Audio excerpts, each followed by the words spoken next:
Namaskar. A warm welcome to World News and Indian Perspective on All India Radio. This is Saira Mujtaba, and with me is R.S. Raghu, bringing glimpses of the major developments of the day from across the globe. Over the next half an hour, we shall bring you the latest from the world of politics, economy, sports, entertainment and more. The headlines. Indian External Affairs Minister Dr. S. Jaishankar to embark on a visit to New Zealand and Australia from 5th to 11th October. India inducts indigenously developed light combat helicopters, Prachand, in Indian Air Force. In Brazil, presidential poll heads for a runoff as two frontrunners fail to receive over 50% votes. UK drops plan to cut income tax for top earners. Swedish geneticist Svante Pääbo wins Nobel Prize in Medicine for his study on human evolution. In Indonesia, a police chief and 9 elite officers removed from their posts following mishap, claiming 125 lives. And in cricket, third and last T20 international between India and South Africa to be played on Tuesday.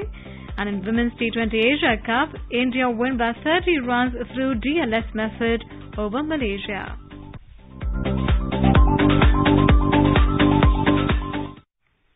And now the news in detail. India's External Affairs Minister Dr. S. Jaishankar will visit New Zealand and Australia from the 5th to the 11th of this month. This will be his first visit to New Zealand. Dr. Jaishankar will participate in an event in Auckland along with New Zealand Prime Minister Jacinda Ardern to felicitate members of the Indian community for their exceptional achievements and contributions. Both the leaders will release India at 75 postage stamps to commemorate and showcase Azadi Ka Amrit Mahotsav in New Zealand. The visiting minister will launch the book Modi at 20 Dreams Meet Delivery, a book showcasing Prime Minister Modi's special bond with the Sikh community. Heartfelt, the legacy of faith will also be released. He will also hold bilateral meeting with his New Zealand counterpart Nanaya Mahuta to discuss and review the entire gamut of bilateral relations. In Wellington, he will inaugurate the newly constructed building of the High Commission of India. In the second leg of his tour in Australia, Dr. Jaishankar will visit Canberra and Sydney. He will hold the 13th Foreign Ministers Framework Dialogue along with his counterpart Penny Wong. Dr. Jaishankar will also meet Australian Deputy Prime Minister and Defence Minister Richard Marles. He will also have interactions with the Australian Navy, the media and think tanks, including the Lowy Institute in Sydney. Indian Defence Minister Rajnath Singh formally inducted the indigenously developed light combat helicopters or LCH Prachand in the Indian Air Force at a ceremony held at the Air Force Station, Jodhpur in Rajasthan. This helicopter will be inducted into the 143 helicopter unit. Addressing the ceremony, Mr. Singh said induction of the LCH not only adds to the combat capability of the Air Force, but is also a great leap towards the goal of Atmanirbhar Bharat. He added that the need for a combat helicopter was seriously felt during the Kargil War, and LCH is a culmination of 2 decades of effort to address this need. We have a report. Prachanda has been developed by Hindustan Aeronautics Limited. It is a state-of-the-art modern combat helicopter primarily designed for deployment in high-altitude regions. LCH is the only attack helicopter in the world which can land and take off at an altitude of 5,000 meters with a considerable load of weapons and fuel. This helicopter is powered by 2 Shakti engines and is equipped with stealth features, all-weather combat capability, armor protection, night attack capability and crash-worthy landing gear. The helicopter is armed with air-to-air and air-to-ground missiles, 70mm rockets and a 20mm gun. It boasts of a full glass cockpit, electronic warfare suite and helmet-mounted display for the flying crew. The induction of LCH in the Indian Air Force is expected to provide further impetus to Atmanirbhar Bharat Abhiyan or self-reliance. With the report of Ashutosh Shukla, this is Renu Kataria for AIR World News, New Delhi. The 5G services, which was launched by Prime Minister Narendra Modi in India, will offer a wide range of benefits to the common people. The next generation high-speed 5G services will bring fundamental changes across several sectors, including education, health, agriculture and banking system. 5G technology will deliver 10 times better speed than that of 4G and up to 3 times greater spectrum efficiency. With the launch of this service, India has joined select set of countries that offer 5G technology, and these include the United States, South Korea, UK, Japan and China. The latest technology will help in real-time monitoring of disasters, precision agriculture and minimizing the role of humans in dangerous industrial operations such as in deep mines and offshore activities, among others. Airtel has kicked off 5G services in 8 cities including Delhi, Mumbai, Kolkata, Chennai, Bengaluru and Varanasi, while Reliance Jio will launch it by Diwali. At the ongoing India Mobile Congress in New Delhi, Communications Minister Ashwani Vaishnaw said that over 200 Indian cities will get 5G service in the next 6 months, and efforts are being made to make 5G services available in 80 to 90% of the country in the next 2 years. Mr. Vaishnaw also said that the government plans to set up 100 labs for 5G technology across India, and at least 12 of them will be used to train students and conduct experiments. Commerce and Industry Minister Piyush Goyal also said that the launch of 5G is going to be a defining moment for not only India but for the world. The fourth round of Foreign Office consultations between India and Ethiopia were held in Addis Ababa, Ethiopia on Monday. It was co-chaired by Joint Secretary East and Southern Africa, Ministry of External Affairs Puneet R. Kundal and Ambassador Dr. Jebeyehu Ganga Gayito, Director General for Middle East, Asia and Pacific Countries Affairs, Ministry of Foreign Affairs, Ethiopia. During the consultation, both the sides reviewed the entire spectrum of bilateral relations. They also agreed to work to expand engagement in fields such as defense, science and technology, education, agriculture and allied sectors, and civil aviation. In today's Hotspot section, we bring you a discussion on India-Maldives ties and the road ahead. In conversation are Sheelkant Sharma, former diplomat, and Nilofer Roy Chaudhary, journalist. The Maldives is one of India's key maritime neighbors in the Indian Ocean region, and the overall bilateral relationship, including in the areas of defense and security, have seen an upward trajectory in the past few years. We are joined by Ambassador Sheelkant Sharma, who will explain the crucial strategic importance of the Maldives to India. What do you think has been responsible for this particular current state of good relations between India and the Maldives? I think the first and foremost is the readiness of India to reach out to all our neighbors, particularly to Maldives. India has reached out to Maldives in helping Maldives develop its economy, its infrastructure, and a huge array of projects have been supported by India. And India has no axe to grind in that sense. It doesn't intend to derive any exterior or ulterior advantages from its engagement with Maldives, except that as a neighbor, Maldives should have the highest comfort level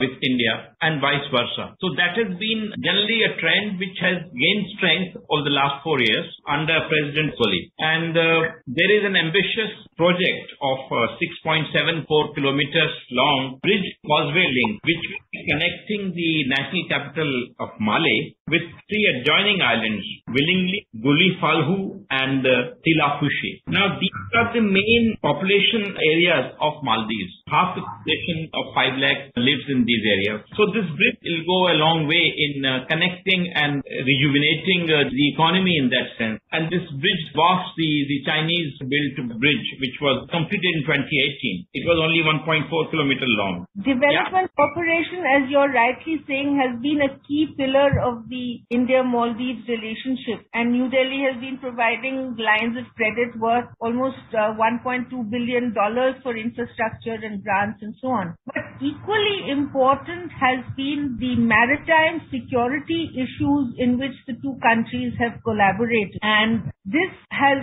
in fact, in certain ways been part of a problem that the former president of the Maldives, that Abdullah Yamin, has been trying to, raise and, even with something called the India Out campaign that was happening in Maldives. And President Soli has banned all this kind of opposition in that island nation. The point is that, there are still very many elements within the Maldives, or at least some of them, who are trying to portray the relationship between India and the Maldives in a negative light, as being only based on security and so on. Is that a fair assessment, or do you think that it is something that former President Abdullah Yameen has just needlessly been trying to rake up? Well, Maldives is a small country and their political class is even smaller. And the external powers have been crudely pumping money there and trying to buy off these leaders. And this crude inspiration to have out India, this campaign was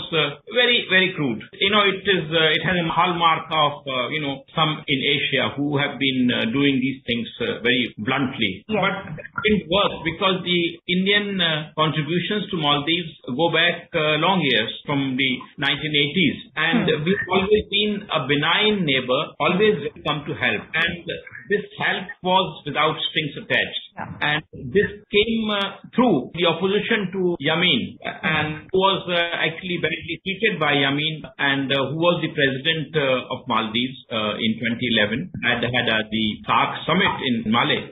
But he was unceremoniously removed, and now Nasheed is back. He's the speaker of the assembly, and so his party has, and the present president Ibrahim Mohammed Saleh has been protege in that sense.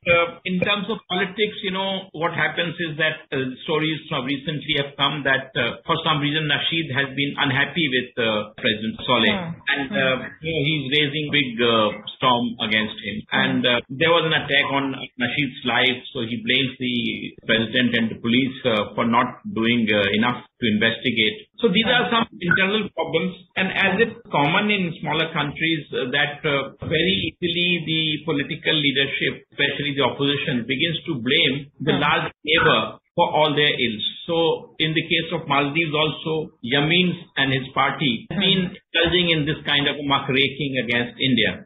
It hasn't gelled because the help that India gave has been in all sides.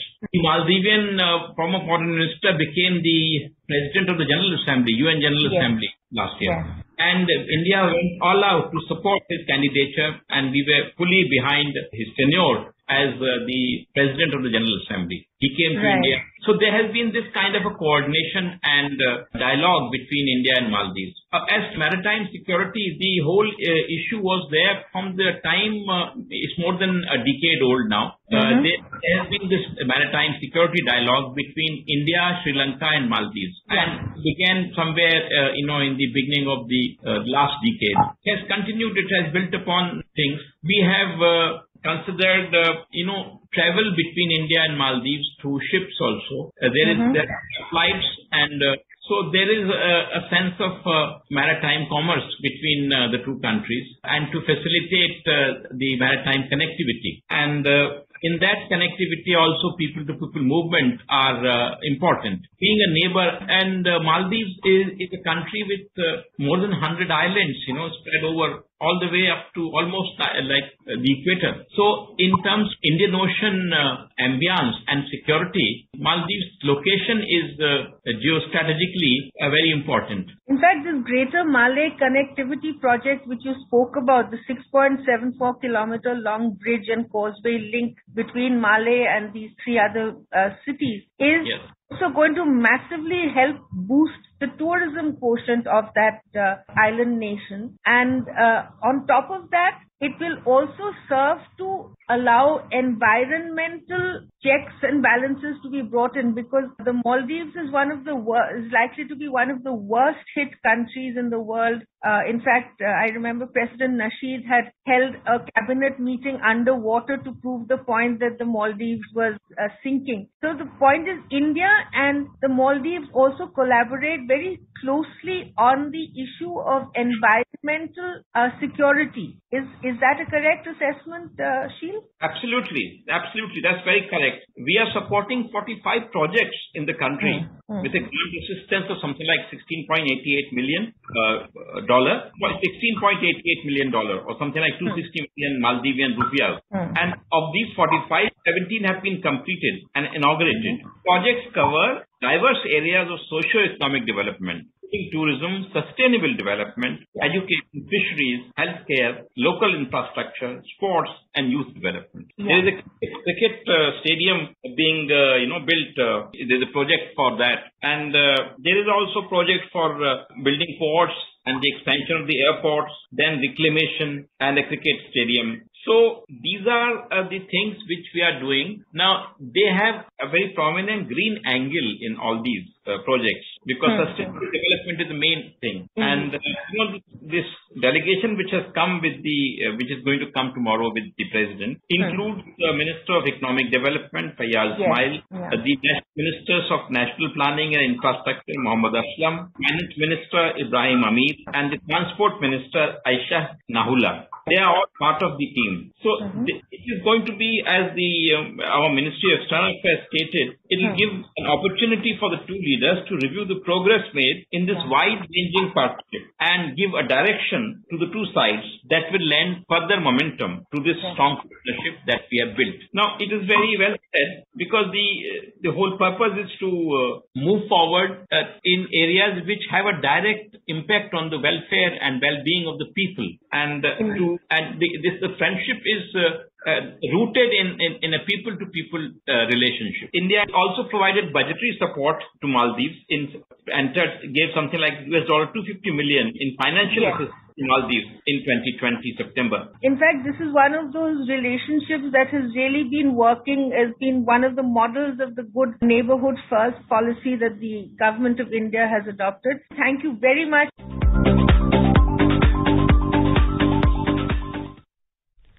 In some more news, India's overall coal production has increased by over 12% to around 58 million tonne in September this year as compared to the same period last year.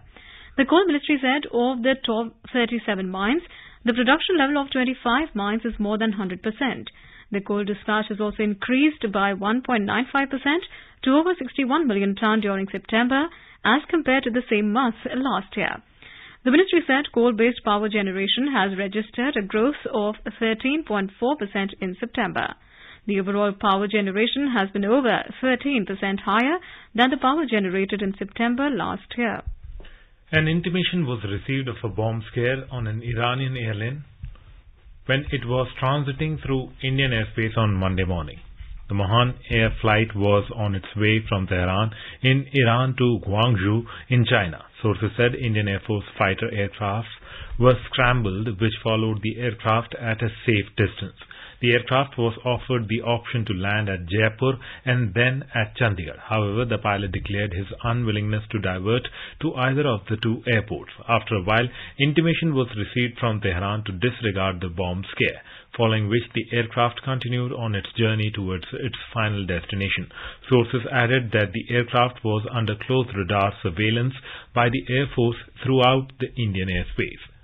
This is All India Radio giving you the world news. For quick news updates round the clock, follow us on our Twitter handle at AIR News Alerts. Welcome back. In Brazil, the presidential race will go on to a runoff on October 30 after the first round of results showed that the two front-runners failed to receive over 50% of votes. Brazilian electoral authorities in a statement said that the vote will go to a second round after former President Luiz Inácio Lula da Silva got 48.4% of the votes, while incumbent Jair Bolsonaro got 43.2%. Earlier, opinion polls had put da Silva in the lead for months. According to media reports, 67-year-old Bolsonaro, a far-right leader, came to power in 2018, promising to clean up politics and lift the economy. However, 76-year-old Lula da Silva, a leftist leader who was president of Brazil from 2003 to 2010, was credited with implementing extensive social programs that helped lift millions into the middle class. The British government on Monday dropped plans to cut income tax for top earners. It was unveiled on 23rd of September, sparking turmoil in financial markets and sending the pound to record lows. In a dramatic about-face, Treasury Chief Kwasa Kwarteng abandoned plans to scrap the top 45% rate of income tax paid on earnings above £150,000 a year. He said the decision to scrap the top rate tax cut had been taken with some humility and contrition after his party's lawmakers reacted with alarm to a move that favoured the rich during an economic downturn. Kwarteng and Prime Minister Liz Truss wanted the announcement of the cut to underscore their determination to create a low-tax, high-growth economy and make Britain more competitive with other economies. The decision to reverse course is likely to put Prime Minister Truss and Chancellor of the Exchequer Kwarteng under even greater pressure, the latest threat to political stability in a country that has had 4 prime ministers in the last 6 years. Sweden's Coast Guard on Monday said that it could no longer see any leaks from the Nord Stream 1 pipeline in the Baltic Sea, but a smaller leak from Nord Stream 2 was still visible. The larger leak is now no longer visible on the surface, while the smaller one instead has increased slightly, the Coast Guard said in a statement. It referred to observations from an overflight on Monday of the 2 pipelines suspected to have been damaged in an act of sabotage. Swedish geneticist Svante Pääbo won the 2022 Nobel Prize in Physiology or Medicine on Monday for discoveries that provides our understanding of how modern-day humans evolved from extinct ancestors. The awards panel said his study also provides key insights into immune system and humans' uniqueness compared with their extinct cousins. Pääbo's key achievements include sequencing an entire Neanderthal genome to reveal the link between extinct people and modern humans. 67-year-old Pääbo performed his prize-winning studies in Germany at the University of Munich and at the Max Planck Institute for Evolutionary Anthropology in Leipzig. Pääbo is the son of Sune Bergstrom, who won the Nobel Prize in Medicine in 1982. The Medicine Prize kicked off a week of Nobel Prize announcements. It continues with the Physics Prize on Tuesday, Chemistry on Wednesday and Literature on Thursday. The 2022 Nobel Peace Prize will be announced on Friday and the Economics Award on October 10th. The prizes carry a cash reward of nearly $900,000 and will be given on December 10th this year. A Pakistan court on Monday accepted an apology tendered by former Prime Minister Imran Khan and dropped a contempt of court case against him, his defense lawyer said. The ruling will ease the threat to Imran over his disqualification from politics. The Islamabad High Court had deferred Khan's indictment over the contempt case after he apologized to the court in person late last month. In Indonesia, a police chief and 9 elite officers were removed from their posts on Monday and 18 others were being investigated for responsibility in the firing of tear gas inside a soccer stadium that set off a stampede, killing at least 125 people, including 17 children, officials said. National Police spokesperson Dedi Prasetyo said Malang Police Chief Fairly Hidayat had been removed along with 9 members of an elite police mobile brigade and faced possible dismissal in a police ethics trial. He said 18 officers responsible for firing the tear gas, ranging from middle to high ranking, were being investigated. Police are questioning witnesses and analyzing videos from 32 security cameras inside and outside the stadium. India's Housing and Urban Affairs Minister Hardeep Puri has said that the need to focus on habitat is greater than ever before. Addressing an event on the occasion of World Habitat Day in New Delhi on Monday, Mr. Puri said, "Habitat needs caring and habitat conservation is an important focus of the Narendra Modi government. The theme of World Habitat Day this year is Mind the Gap, Leave No One and No Place Behind." Mr. Puri said this year's theme draws inspiration from Sustainable Development Goals. Indian origin Dr. Vivek Lal has been honored with the Lifetime Achievement Award by the US President Joe Biden with citation of "with grateful recognition." The citation was given to him by the AmeriCorps, which is a part of the US government and aims to foster activities that bring Americans closer together to serve the communities. According to the official statement, the citation was personally signed by the President of the United States. In France, Paris Mayor's office has abandoned plans for new buildings around the foot of the Eiffel Tower following months of protest from environmentalists and a petition signed by nearly 150,000 people. Under the scheme, around 20 mature trees would have been cut down, while 4 new buildings housing a cafe, shops, toilets and baggage drop-off were set to be constructed. Deputy Mayor Emmanuel Gregoire told media that they are completely cancelling any construction project at the foot of the tower, but the re-landscaping is maintained. An estimated 150,000 people visit the tower site every day during the summer high season, including the 20,000 to 30,000 who climb the tower itself. Overall, 7 million people visit the tower each year.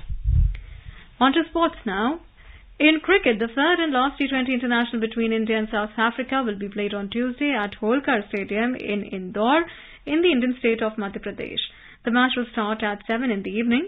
India has already an unassailable 2-0 lead against South Africa in the 3-match series. And in the Women's T20 Asia Cup, India women team won by 30 runs through DLS method over Malaysia.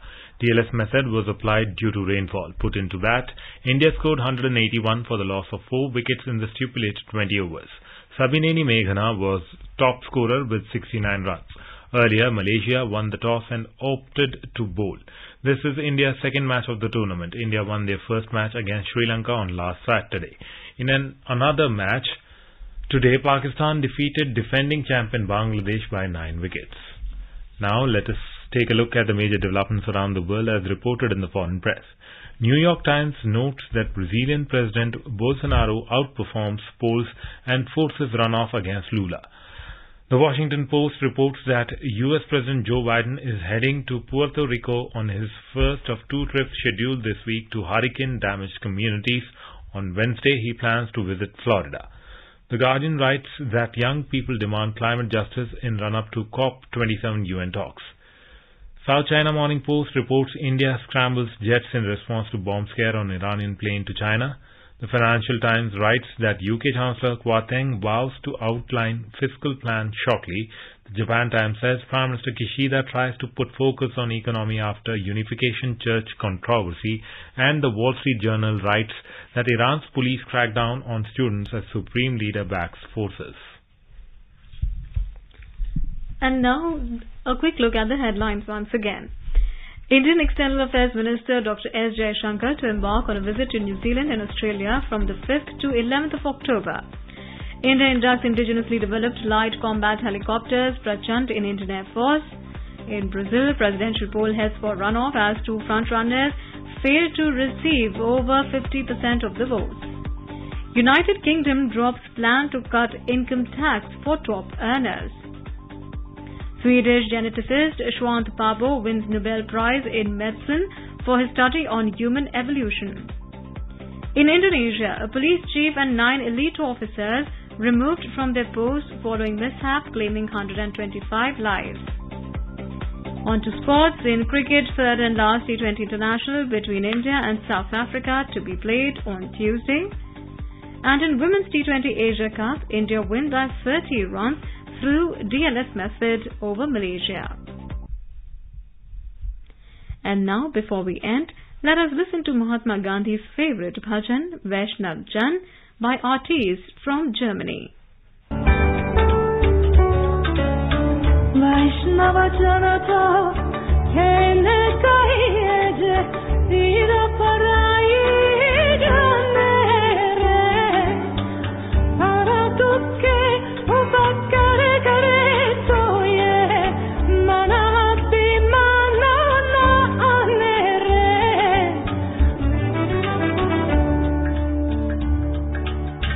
sakala lokanam savure bandi nindana kare keni re vaach kech man mishalar ki dan dan janani teni re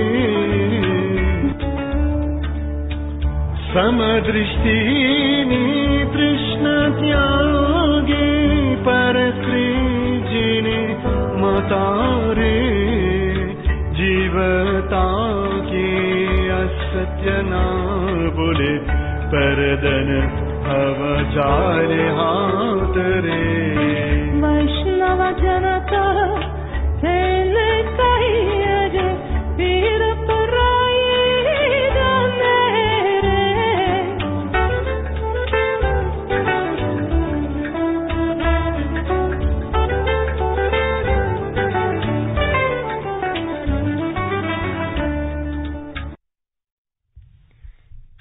that, we end this bulletin. We'll be back at the same time tomorrow with the next edition of World News.